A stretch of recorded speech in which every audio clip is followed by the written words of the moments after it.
true happiness comes from the chase and not actually the end result. I know right now you're probably thinking that, once you hit that 10K per month mark, once you hit 100K per month mark, $1 million per month mark, you're going to be a lot happier than you are today. But I could say from personal experience, you have that current figure in mind, but whenever you actually hit that figure, you're going to want to chase that next big thing. And it just comes from the stem of humans just being greedy in nature. And we always want to chase that new goal. We want to chase that nicer car. We want to chase just more materialistic things, but also like goals in our life, right? If you're not very hedonistic, you're going to chase after your goals. And that's the main thing about being human. You want to improve as a person. You want to make sure that your kids don't have to suffer through the same things that you had to suffer, all the obstacles you had to go through, all the hardships. You want to make sure that your family doesn't have to go through that.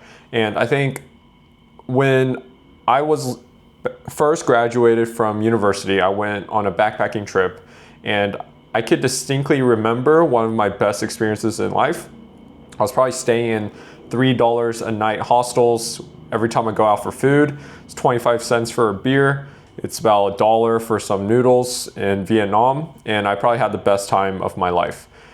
And over a course of a day, I'll probably spend max maybe $6, $10 for everything, right? Drinks, eating, my accommodations as well. I had the best time of my life. And I remember after that trip, I really just wanted to make $500 a month online. And I'll be completely fine just like being digital nomad, traveling around, living in hostels, and just living that backpacker lifestyle. However, once you actually achieve that $500 a month, you're going to want bigger things. I remember when I was in university, I had this big goal of working at this huge tech company.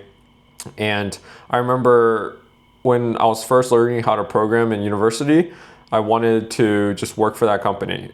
And I would, throughout a summer, it was during COVID, so throughout a summer, every single day, I would practice these interview questions. I would work on side projects for essentially a year and a half straight. And every single day I was just doing these interview questions, making sure I don't blow it. And on the morning of the interview, I was just like super nervous. I remember one of my roommates, I was staying at a 6x6 at the time. One of my roommates was actually making like a protein shake at 4 a.m. The only day he decided to wake up at 4 a.m.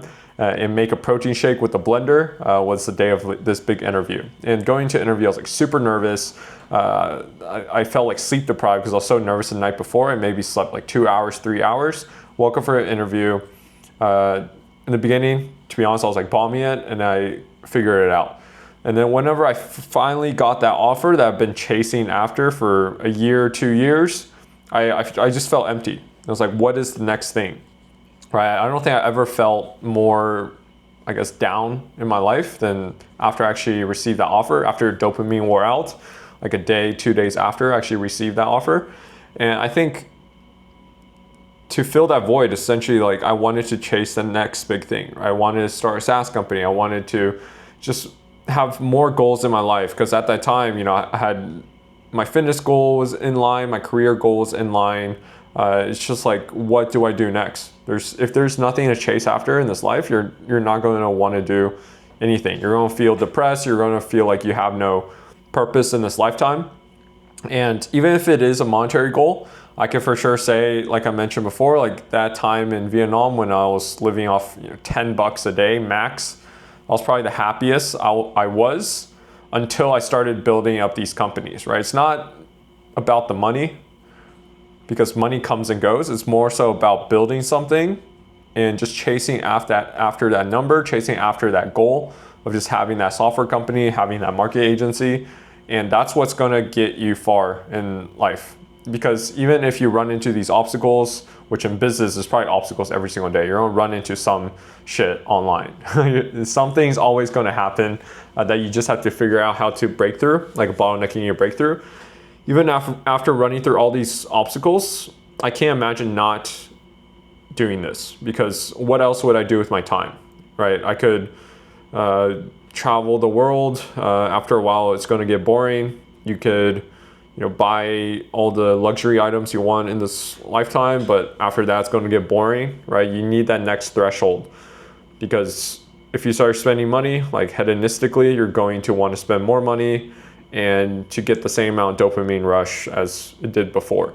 So when I was in Vietnam, I spent an extra dollar on some noodles, like you get that dopamine rush, right? But now it's like you have to spend more money in order to actually feel something. So just keep your dopamine in lifestyle creep as minimum as possible, and just like chase after building that empire, building that company with you. Because if you take a look at like all the successful guys online, like Alex Becker, one software guy and one AI guy, I really look up to. And he was living in a huge mansion in Dallas, like probably like 6th-floor mansion or something like that.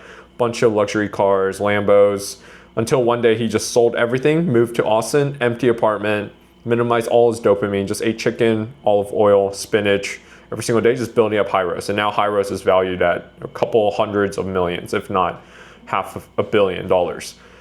And for him, he was basically saying that the person that buys all the things, a person that has that house, expensive house, has that expensive car, has a lot to lose.